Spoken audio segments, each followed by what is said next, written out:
আসসালামু আলাইকুম এভরিওয়ান, সবাই কেমন আছেন? আলহামদুলিল্লাহ আমি অনেক ভালো আছি। আজকে আপনাদের সাথে পাঙ্গাস মাছ ভুনার রেসিপিটা আমি শেয়ার করব। চলেন মাছটাকে আগে ভালোভাবে পরিষ্কার করে নিই। মাছটাকে আমি আগে ভালোভাবে ডুমুর পাতা দিয়ে ঘষে ঘষে পরিষ্কার করে নিব। এই মাছের গায়ে একটি কালো কালো আবরণ থাকে, এটা ডুমুর পাতাতে ঘষলে উঠে যায়। দেখেন আমি মাছটাকে কিভাবে ঘষে ঘষে পরিষ্কার করে নিচ্ছি। পুরো মাছটা পরিষ্কার করার ভিডিওটি আমার স্কিপ হয়ে গেছে, এজন্য আমি আপনাদের দেখাতে পারলাম না। দেখেন কিভাবে এপাশ ওপাশ আমি পরিষ্কার করে নিয়েছি। মাছটা পুরো সাদা হয়ে গেছে। মাছটি ভালোভাবে পরিষ্কার না করলে কালো কালো একটা ছ্যাদলা থেকে যায় গায়ে। মাছটি ভুনা করতে আমার যেসব মশলা লাগবে সেগুলো একবার দেখে নিন।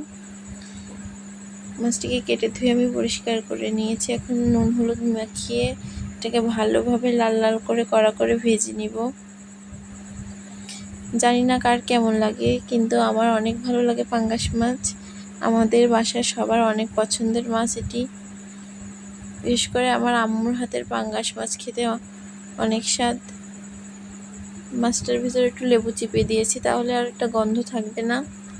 এবার মাছটিকে ভালো করে লাল লাল করে কড়া করে ভেজে নিতে হবে। দেখেন আমি কিভাবে মাছটিকে এপাশ ওপাশ করে লাল লাল করে ভেজে নিচ্ছি। কড়া করে না ভাজলে এটা প্যাচপ্যাচে মানে একটা নরম নরম ভাব থাকে।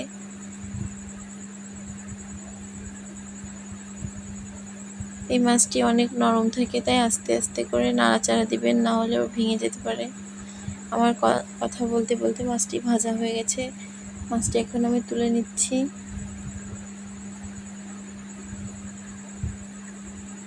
যারা পাঙ্গাস মাছ ঘেন্না করেন তারা আমার মায়ের হাতের পাঙ্গাস মাছ রান্না খেলে পাঙ্গাস মাছের প্রেমে পড়ে যাবেন। কড়ার ভিতরে তেল দিয়ে একটু গরম মশলা দিয়ে দিচ্ছি। বাড়তি যে তেলটি ছিল কড়াইতে ওইটাও দিয়ে দিলাম। মশলাগুলো সব একসাথে বেটে নিয়েছি আমি। সেই মশলাটা দিয়ে ভালোভাবে কষিয়ে নিতে হবে। দেখেন মশলা দিয়ে আমার কিরকম তেল উঠে এসেছে। হলুদ লবণ দিয়ে আমি পেটির মাছগুলো ভালো করে মশলা দিয়ে কষিয়ে নিচ্ছি। পেটির মাছটা আগে ভালোভাবে কষিয়ে নিতে হবে। পেটির মাছটা কষানো হয়ে গেলে ওটা তুলে রাখতে হবে। মাছটি তোলার ভিডিওটি আমার স্কিপ হয়ে গেছে, এই জন্য দেখাতে পারলাম না।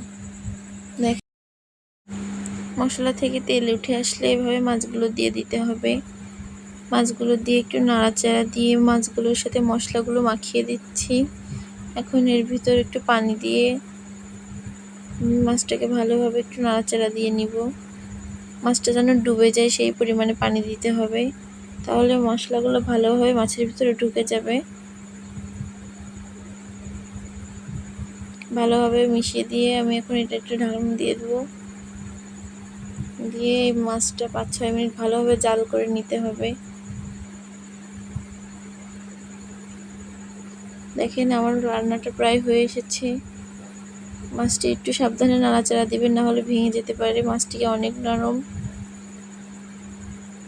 দেখেন আমার রান্নাটা কত সুন্দর হয়েছে, কি সুন্দর কালার হয়েছে রান্নায়। একটু ধনেপাতা হলে বেশি সুন্দর হতো।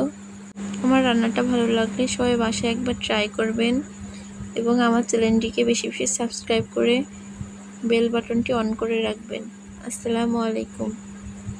সবার জন্য দোয়া করবেন।